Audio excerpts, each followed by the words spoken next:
நீ தேவனுடைய மனுஷன் என்றும். நல்ல கவனிங்க பார்க்கலாம். இந்த 24வது வசனத்துல ஒரு வார்த்தை சொல்றாங்க. அந்த ஸ்திரீ, அப்பொழுது அந்த ஸ்திரீ எலியாவை நோக்கி நீர் தேவனுடைய மனுஷன் என்றும் உம்முடைய வாயிலிருந்து பிறக்கும் கர்த்தரின் வார்த்தை உண்மை என்றும் இதனால் இப்பொழுது நான் அறிந்திருக்கிறேன் என்றார்.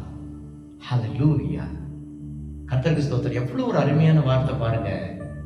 ஒரு மனுஷனுக்குள்ள இருக்கிற அந்த உண்மை அந்த மனுஷனுடைய வாயிலிருந்து வருகிற வார்த்தையை வைத்து கண்டுபிடிக்கிறாங்க.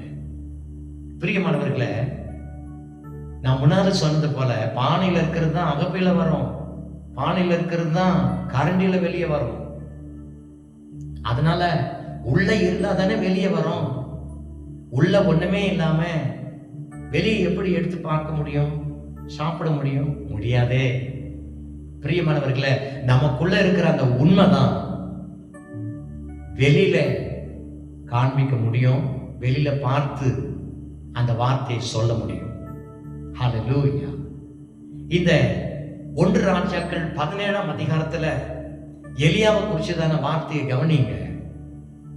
இந்த எலியா ஆகாப் ராஜாக்கு முன்னால போயிட்டு இந்த வார்த்தையை சொல்றார். என் வார்த்தையே அன்றி, இந்த வருஷத்துல என் வார்த்தையே அன்றி பனியும் மழையும் பெய்யாதிருக்கும் என்று இஸ்ரவேலின் தேவனாகிய கர்த்தருக்கு முன்பாக நிற்கிற நான் அவர் ஜீவனை கொண்டு நான் சொல்லுகிறேன் என்றார்.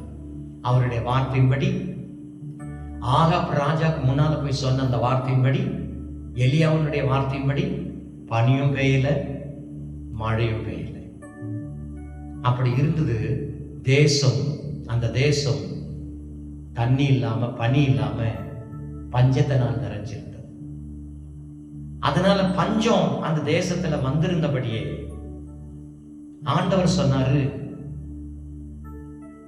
இங்கே உன்னால இருக்க முடியாது, அதனால நீ இவ்விடத்தை விட்டு கீழ் திசையை நோக்கி போய் யோர்தானுக்கு நேர இருக்கிற கேரி ஆற்றங்கரையில ஒளித்து கொண்டது அந்த ஆற்றின் தண்ணீரை குடிப்பாய், அங்கே உன்னை போஷிக்க காகங்களுக்கு கட்டளையிடுவேன் என்றார். பஞ்சம் வந்துச்சு.